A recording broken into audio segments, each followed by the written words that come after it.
नमस्कार दोस्तों, आप सुन रहे हैं दो हंसों की कहानी।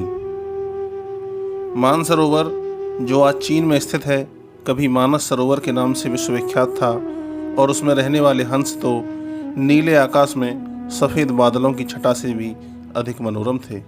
उन्हीं सफ़ेद हंसों के बीच दो स्वर्ण हंस भी रहते थे। दोनों हंस बिल्कुल एक जैसे दिखते थे। उन दोनों का आकार भी अन्य हंसों की तुलना में थोड़ा बड़ा था। दोनों समान रूप से गुणवान और शीलवान भी थे। फर्क था तो बस इतना कि उनमें एक राजा था और दूसरा उसका वफादार सेनापति। राजा का नाम धृतराष्ट्र था और सेनापति का नाम सुमुख। दोनों हंसों की चर्चा देवों, नागों, यज्ञों और विद्याधर ललनाओं के बीच अक्सर हुआ करती थी। कालांतर में मनुष्य योनि के लोगों को भी उनके गुण सौंदर्य का ज्ञान होने लगा। वाराणसी नरेश ने जब उनके विषय में सुना तो उसके मन में उन हंसों को पाने की प्रबल इच्छा जागृत हुई। तत्काल उसने अपने राज्य में मानस सरोवर के समान एक मनोरम सरोवर का निर्माण करवाया, जिसमें हर प्रकार के आकर्षक जलीय पौधे और विभिन्न प्रकार के कमल विकसित करवाए। मत्स्य और जलीय पक्षियों की सुंदर प्रजातियां भी वहां बसाई गईं। साथ ही राजा ने वहां बसने वाले सभी पक्षियों की पूर्ण सुरक्षा की भी घोषणा करवाई, जिससे दूर दूर से आने वाले पंछी स्वच्छंद भाव से वहां विचरण करने लगे। एक बार वर्षा काल के बाद जब हेमंत ऋतु प्रारंभ हुआ और आसमान का रंग बिल्कुल नीला होने लगा, तब मानस सरोवर के दो हंस वाराणसी के ऊपर से उड़ते हुए जा रहे थे। तभी उनकी दृष्टि राजा द्वारा निर्मित सरोवर पर पड़ी। सरोवर की सुंदरता और उसमें तैरते रमणीक पक्षियों की स्वच्छंदता उन्हें सहज ही आकर्षित कर गई। तत्काल वे नीचे उतर आए और महीनों तक वहाँ की सुरक्षा, सुंदरता और स्वच्छंदता का आनंद लेते रहे। अंततोगत्वा वर्षा ऋतु के प्रारंभ होने से पहले वे फिर से मानस सरोवर को प्रस्थान कर गए। मानस सरोवर पहुंचकर उन्होंने अपने साथियों के बीच वाराणसी के कृत्रिम सरोवर की इतनी प्रशंसा की कि सारे के सारे हंस वर्षा के बाद वाराणसी जाने को तत्पर हो उठे।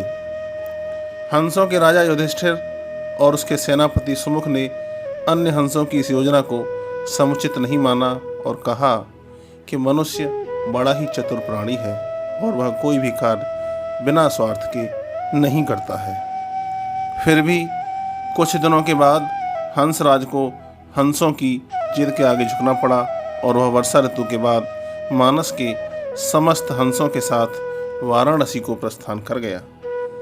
जब मानस के हंसों का आगमन वाराणसी के सरोवर में हुआ और राजा को इसकी सूचना मिली, तो उसने अपने एक निषाद को उन दो विशिष्ट हंसों को पकड़ने के लिए नियुक्त किया। एक दिन युधिष्ठिर जब सरोवर के तट पर स्वच्छंद भ्रमण कर रहा था, तभी उसका पैर निषाद द्वारा बिछाए गए जाल पर पड़ गया। अपने पकड़े जाने की चिंता छोड़कर उसने अपनी तीव्र चीखों से अपने साथी हंसों को तत्काल वहां से प्रस्थान करने को कहा, जिससे मानस के सारे हंस वहां से क्षण मात्र में अंतर्धान हो गए। रह गया तो केवल उसका एकमात्र वफादार हमशक्ल सेनापति सुमुख। हंसराज ने अपने सेनापति को भी उड़ जाने की आज्ञा दी, मगर उसने दृढ़ता के साथ अपने राजा के पास ही जीना मरना उचित समझा।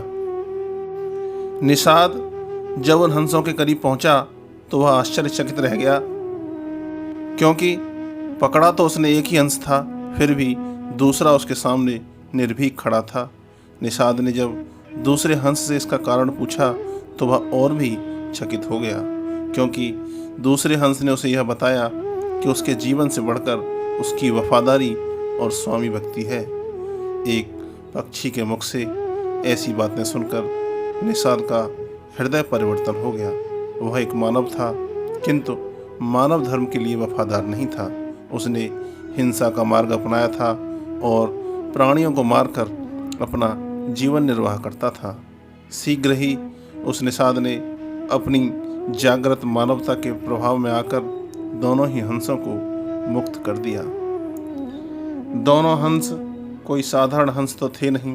उन्होंने अपनी दूरदृष्टि से यह जान लिया था कि वह निषाद निस्संदेह राजा के कोप का भागी बनेगा। अगर निषाद ने उनकी जान बख्शी है तो उन्हें भी निषाद की जान बचानी चाहिए। अतः तत्काल वे निषाद के कंधे पर सवार हो गए और उसे राजा के पास चलने को कहा। निषाद के कंधों पर सवार होकर जब वे दोनों हंस राज दरबार पहुंचे तो समस्त दरबारीगण चकित हो गए। जिन हंसों को पकड़ने के लिए राजा ने इतना प्रयत्न किया था वे स्वयं ही उसके पास आ गए थे। आश्चर्यचकित राजा ने जब उनकी कहानी सुनी तो उसने तत्काल ही निषाद को राजदंड से मुक्त करके पुरस्कृत किया और उन ज्ञानी हंसों को आतिथ्य प्रदान किया। इस प्रकार कुछ दिनों तक राजा का आतिथ्य स्वीकार कर दोनों ही हंस पुनः मानस को वापस लौट गए और वर्षा ऋतु के बाद राजा से मिलने आते रहे। जब तक वे हंस जीवित रहे यह सिलसिला लगातार चलता रहा। दोस्तों, अगर आपको हमारी कहानी पसंद आई हो तो हमारी कहानी को लाइक कीजिए, शेयर कीजिए और प्लीज़ हमारे चैनल को सब्सक्राइब अवश्य कीजिए। धन्यवाद।